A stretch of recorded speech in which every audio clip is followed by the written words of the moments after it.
Hi friend, आज चलिए chemistry का एक खास हिस्सा आज समझाने का प्रयास कर रहे हैं, जिसे इलेक्ट्रॉनिक कॉन्फ़िगरेशन। इसके बगैर केमिस्ट्री में मान लिया जाए कि आपका चलना ही बेकार हो जाए, मतलब आगे कोई भी स्टेप आप कंप्लीट नहीं कर पाओगे बिना इलेक्ट्रॉनिक कॉन्फ़िगरेशन समझे जाना। तो चलिए इसी को आज डिस्कस करते हैं। इलेक्ट्रॉनिक कॉन्फ़िगरेशन है इलेक्ट्रॉनिक विन्यास नाम। इलेक्ट्रॉनिक विन्यास मतलब इलेक्ट्रॉन का बंटवारा।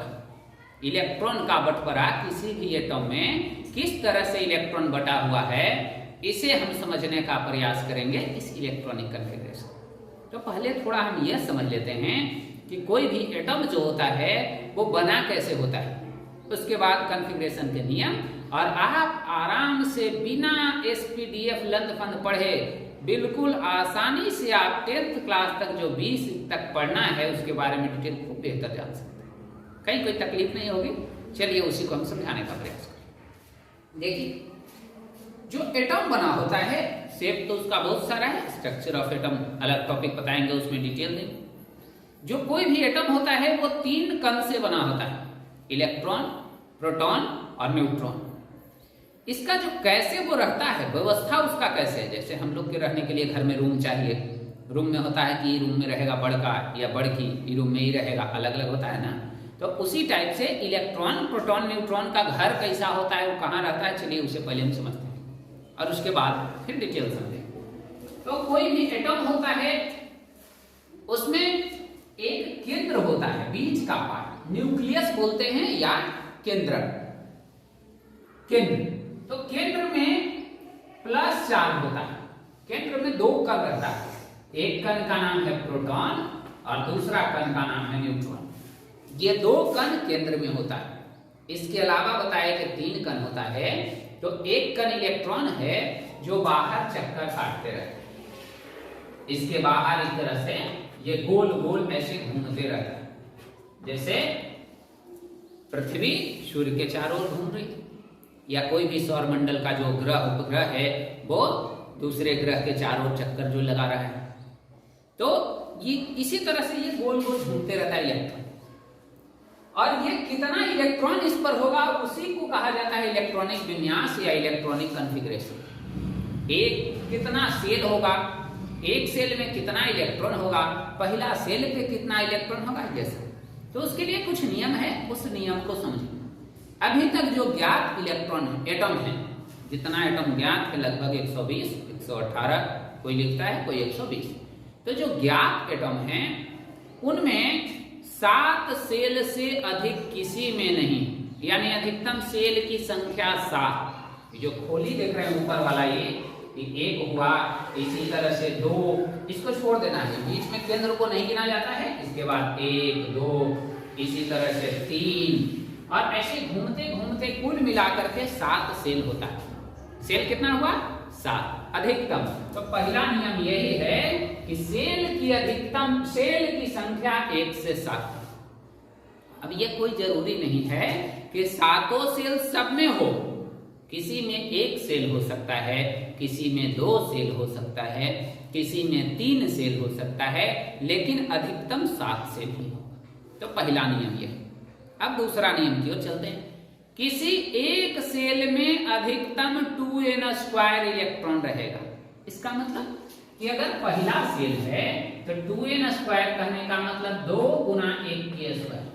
तो 1 का स्क्वायर 1 हो गया, 2 से गुना कीजिएगा 2, तो पहला सेल में अधिकतम 2 इलेक्ट्रॉन ही रहेगा। अब दूसरा सेल को समझिए, तो 2 × 2 का स्क्वायर, मतलब सेल का नंबर n की जगह पर रखना है, तो 2 गुना 2 के स्क्वायर, यह हो गया 8। तो दूसरा सेल में अधिकतम 8 इलेक्ट्रॉन।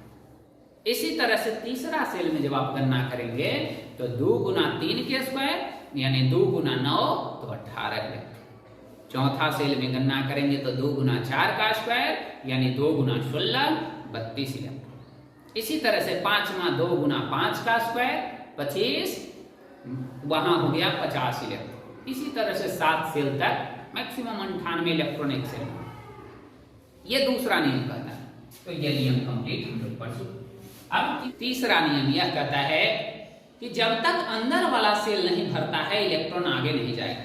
मतलब पहला सेल में 2 इलेक्ट्रॉन होता है तो दोनों भर जाना चाहिए तभी तीसरा सेल में बनेगा, यानी 3 इलेक्ट्रॉन रहेगा तभी दूसरा सेल। इसी तरह से 8 है तो 10 इलेक्ट्रॉन से ज्यादा होगा तब तीसरा सेल बनेगा और आगे सेल बनेगा, यानी पहले अंदर भर जाएगा, पहला भरेगा, फिर दूसरा भरेगा, फिर तीसरा भरेगा, फिर अगर इलेक्ट्रॉन बचा तब आगे बनेगा, नहीं तो नहीं। तो यह था तीसरा नियम। और चौथा और लास्ट नियम है कि अगर अंतिम सेल कहने का मतलब मान लीजिए कि सोडियम, अभी बताएंगे कि उसमें 3 सेल होता है, तो अंतिम सेल तीसरा होगा, तो तीसरा सेल में ज्यादा से ज्यादा 8 इलेक्ट्रॉन रह सकता है। कैपेसिटी तीसरा सेल का 2 गुना 3 के स्क्वायर यानी 18 इलेक्ट्रॉन का। लेकिन तीसरा जो यदि बाहरी सेल है, सबसे अंतिम सेल है, तो उसमें अधिकतम 8 इलेक्ट्रॉन रह सकता है, उससे ज्यादा। बस इतना ही नियम आपके लिए सफिशिएंट है और इसी के आधार पर हम कॉन्फ़िगरेशन आसानी से देखते हैं। तो चलिए अब हम देखते हैं कॉन्फ़िगरेशन कैसे करेंगे। पॉज कर दो।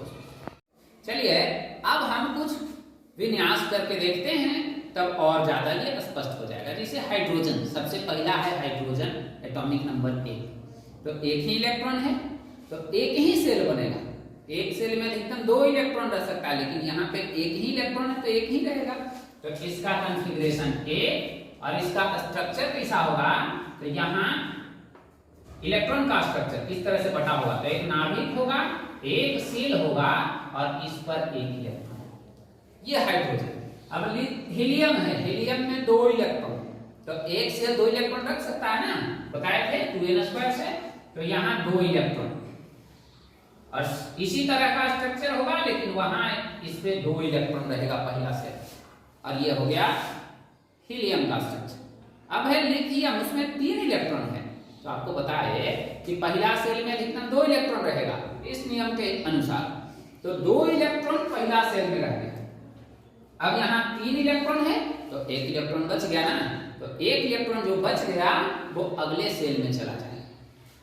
तो यहाँ एक और इलेक्ट्रॉन, मतलब कि यहाँ 2 सेल बन जाएगा। एक सेल तो पहले से था जिसमें 2 इलेक्ट्रॉन, एक सेल और इसमें रहेगा और उस सेल में इस पर 1 इलेक्ट्रॉन आ जाएगा। अब चलिए बेरिलियम को देखते हैं। बेरिलियम का एटॉमिक नंबर 4 है, तो पहला सेल में 2 इलेक्ट्रॉन और इसके बाद वाले सेल में बचा हुआ 2, यानी 2 2 4, इस तरह से इसका कॉन्फ़िगरेशन।